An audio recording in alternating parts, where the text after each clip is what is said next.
আমি আজ পর্যন্ত যা করেছি তার জন্য মন থেকে সরি বলছি।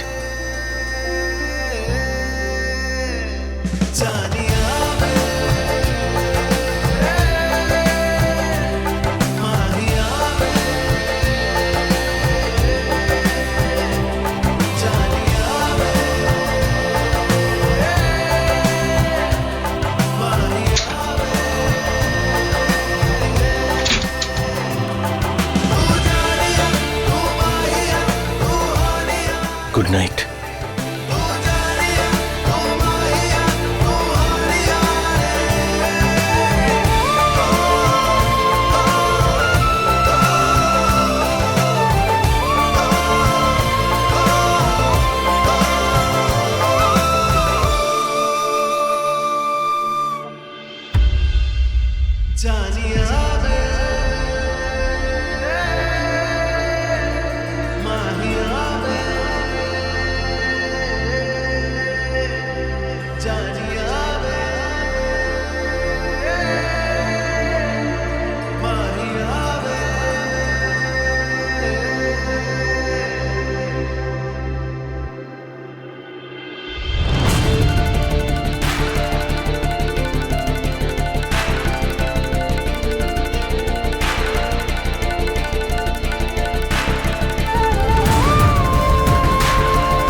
Thank you.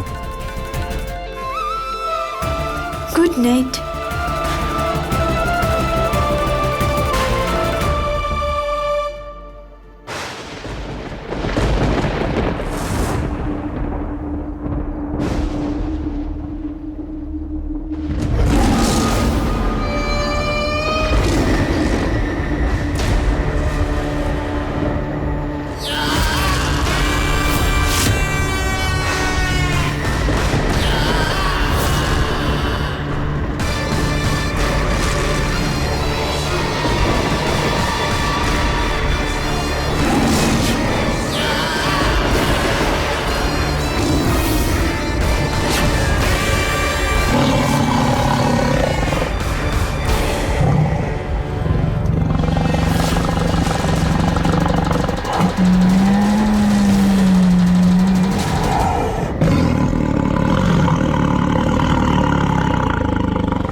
এটা আমার কি হচ্ছে?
আরে এত তারা কিসের? 5 মিনিট দাঁড়াও না, চলে যাবে তারপর।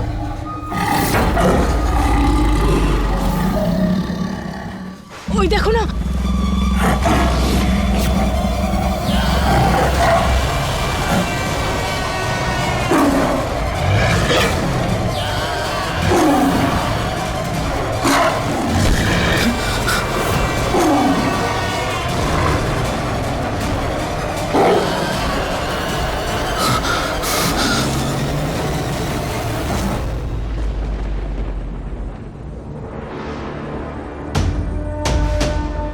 দেব,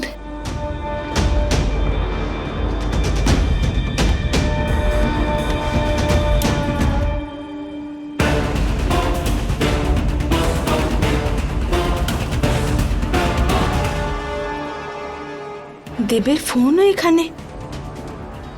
দেব ফোনও নিয়ে যায়নি, কোথায় গেল?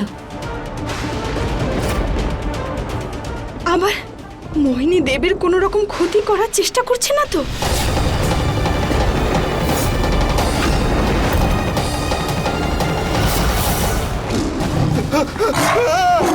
সুশান্ত,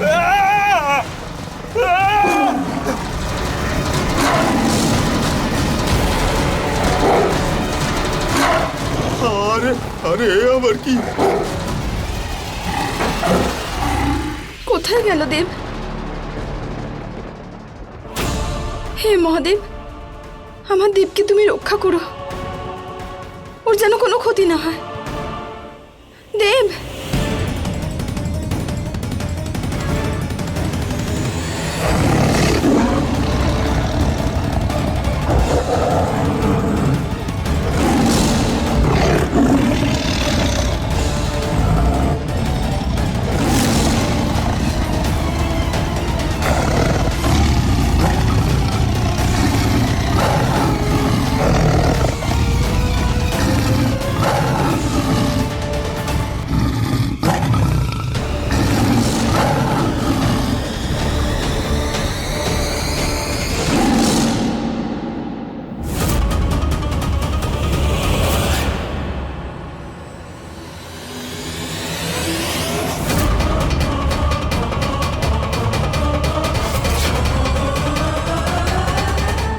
দেব, দেব ঠিক আছো তুমি? কি হয়েছে? তুমি এত রাত্রে এখানে কি করছো? আমি কিছু কিছু মনে পড়ছে না আমার।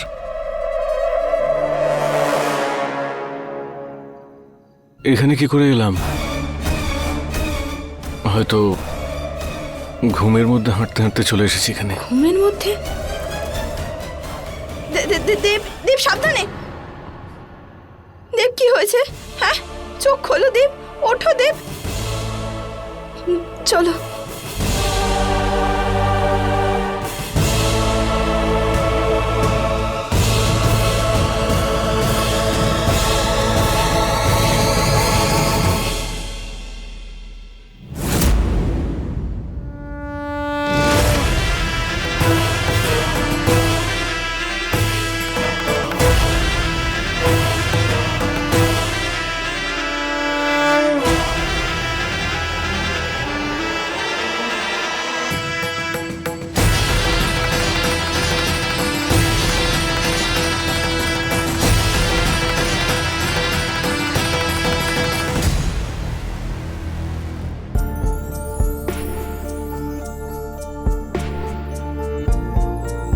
দিদি,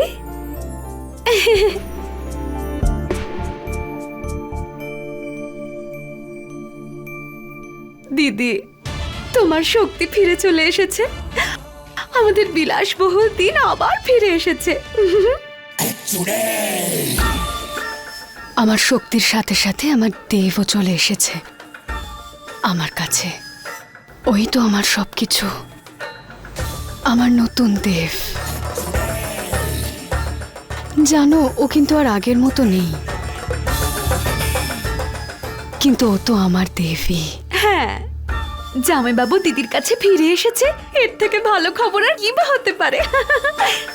ও এক্ষুনি চলে আসবে আমার সাথে দেখা করতে।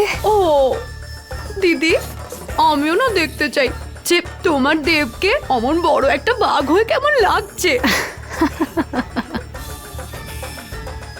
আমার দেব, চলো।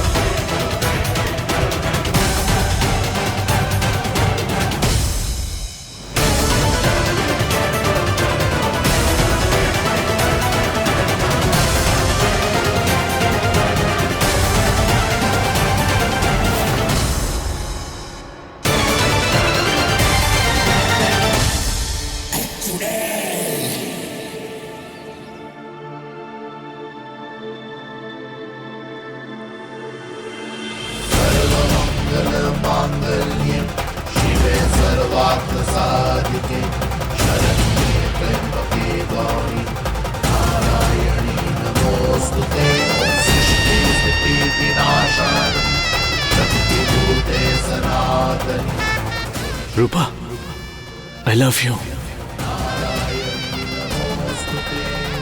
কি হলো দিদি? দেব তো ফিরে আসার পর ওই নাগিনেরই হয়ে গেল। দেখো দুজন কত কাছাকাছি আছে।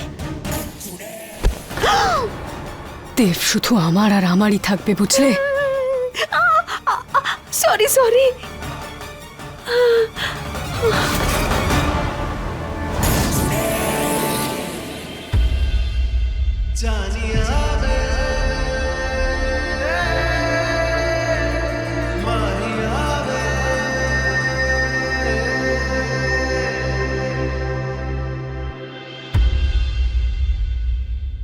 কিন্তু দেবে কি হয়েছে?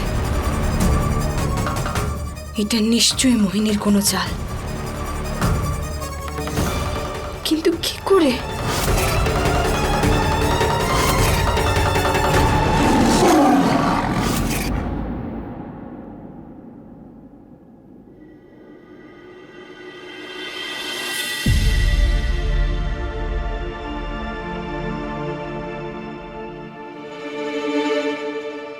আমি এখানে বেডে কি করে এলাম?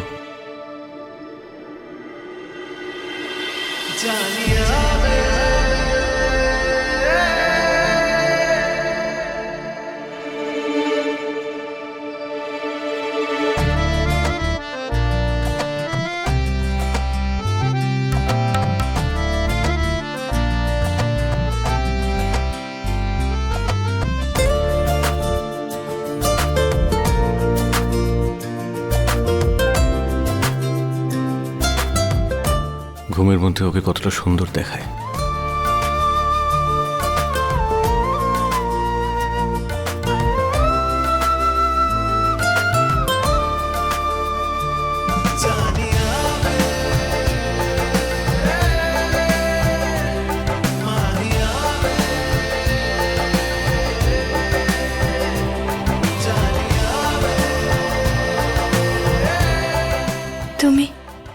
তুমি এখানে এখানে কি করছো? তোমার অপেক্ষা।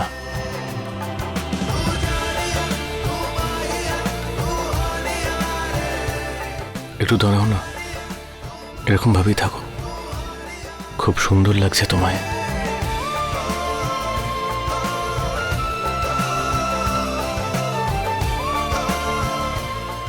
তবে তোমার ওয়েটটা একটু বেশি। আমি ভারী? আমি ভারী? হাই, কি নাটক করছো? ওঠো এখন। আচ্ছা ঠিক আছে। আর দেখো, আমি একদম ফিট আর ফাইন। যতই ঘিয়ের পরোটা খাই না কেন, আমি কখনো ভারী হই না, বুঝেছো? আচ্ছা আচ্ছা, একটা কথা বলো, আমি বেডে কি করে গেলাম?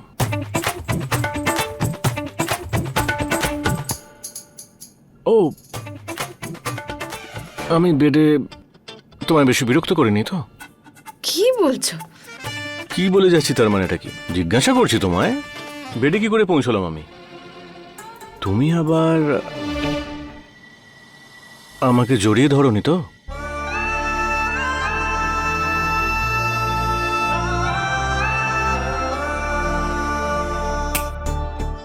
কি হলো? এটা প্রশ্ন করলাম তো। আমি জানি না। আরে কোথায় যাচ্ছ? দাঁড়াও না একটু। ছাড়ো আমাকে, দেব দেব ছাড়ো। কেন? হে ভগবান, তোমরা তো দেখছি বাচ্চাদের থেকেও বেশি ঝগড়া করো। তোমাদেরকে যে কি করে বোঝাবো, আমি ক্লান্ত হয়ে গেছি। আচ্ছা তাই নাকি? তার মানে আমি বুঝি না। বেশ ঠিক আছে, তাহলে একবার আমি বোঝাচ্ছি তোমাকে। দাঁড়াও বুলবুল, দাঁড়াও। এই,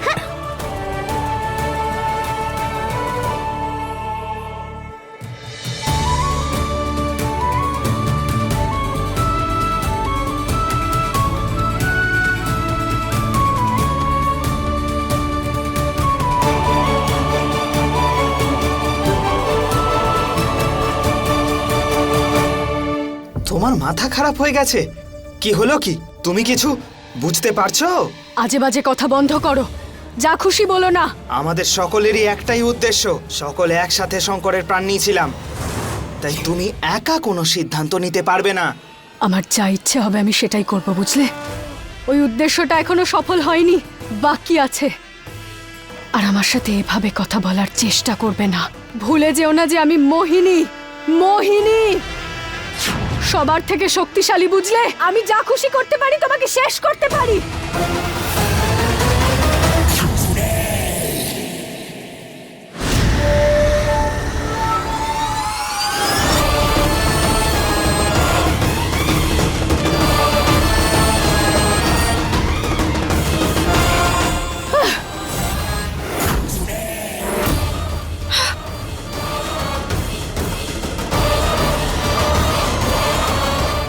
তোমার শক্তি ফিরে এসেছে। নিজেকে খুব চালাক মনে করো না তুমি, কিন্তু একেবারেই সেটা নও।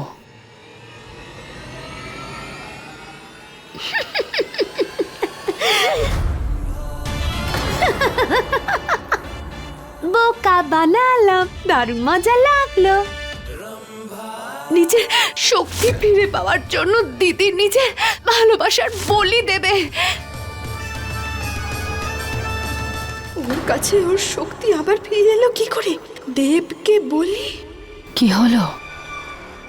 এবার ছেড়ে দাও, আমি সব জানি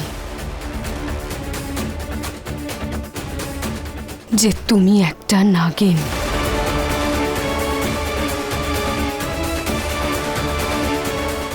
নিজের আসল রূপে চলে এসো, তোমার আসল রূপটা দেখাও। প্রতিশোধ নিতে এসেছো তো এই বাড়িতে, নিজের শঙ্করের, পরিবারের। কিন্তু প্রতিশোধ নেবে কার থেকে?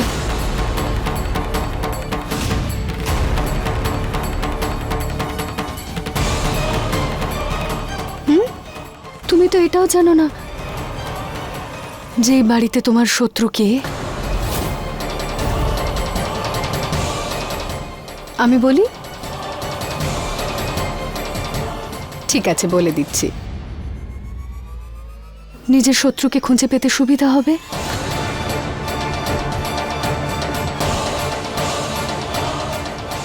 এই বাড়িতে তোমার শত্রু তোমার স্বামী।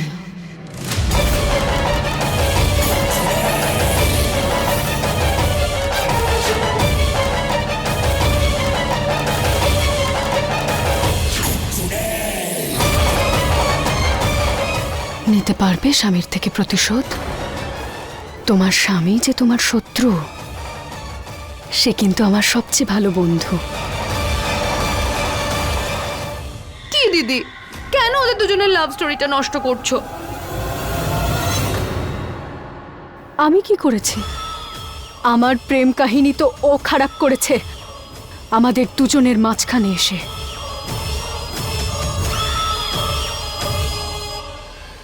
দেব, কি করেছো তুমি দেবের সাথে? বলো মোহিনী। জঙ্গলে গিয়েছিলে যখন, নিজেই জেনে নিতে পারতে যে দেবের সাথে কি হয়েছিল। নিজের আসল রূপে এসে। ও আমার স্বামী, ওর কোনো ক্ষতি হতে দেব না আমি। মনে রেখো, সব বিপদ থেকে আমি আমার স্বামীকে বাঁচাবো। সেটা তো সময়ই বলবে যে তুমি কাকে বাঁচিয়েছ।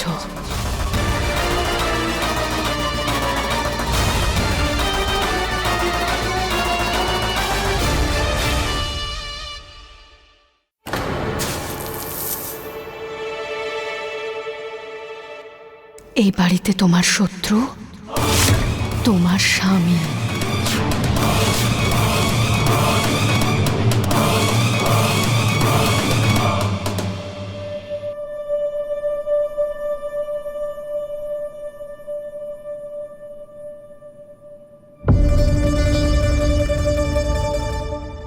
এটা কি?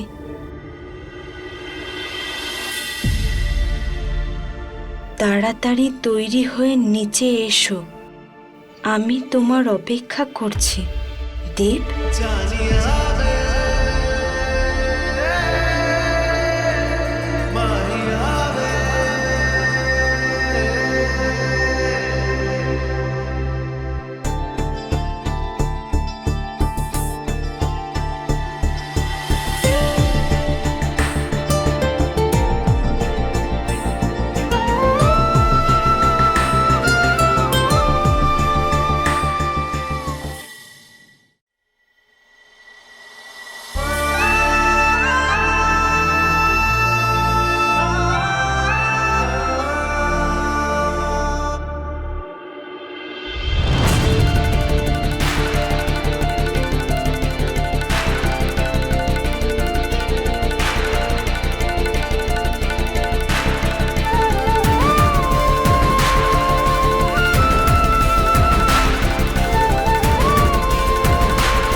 এবার দেখ পারো আমি কিভাবে তোর সত্যিটা সবার সামনে নিয়ে আসি।